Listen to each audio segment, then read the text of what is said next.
যুক্তরাষ্ট্রের সঙ্গে বর্তমানে কোনো সরাসরি আলোচনা হচ্ছে না বলে জানিয়েছেন ইরানের পররাষ্ট্রমন্ত্রী আব্বাস আরাকচি। তিনি বলেছেন, দুই দেশের মধ্যে এখন শুধু মধ্যস্থতাকারীদের মাধ্যমে বার্তা আদান প্রদান চলছে।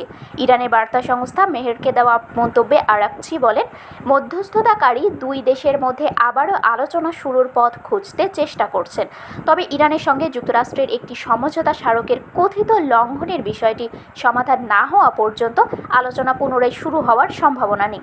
আরাকচি বলেন, আলোচনা পুনরায় শুরুর পরিবেশ তৈরির জন্য বিভিন্ন প্রচেষ্টা চলছে, তবে যুক্তরাষ্ট্র তার কথিত লঙ্ঘনগুলো সংশোধন না করা পর্যন্ত আলোচনা শুরু করা সম্ভব নয় বলে তিনি পুনর্ব্যক্ত করেন। এদিকে হরমুজ প্রণালীতে সমুদ্রপথ পরিবর্তনের বিষয়টিকে প্রযুক্তিগত ও আইনগত বিষয় হিসেবে উল্লেখ করেছেন ইরানের পররাষ্ট্রমন্ত্রী। তার দাবি, সমুদ্রপথ পরিবর্তন করা মানেই হরমুজ প্রণালী খুলে দেওয়া নয়।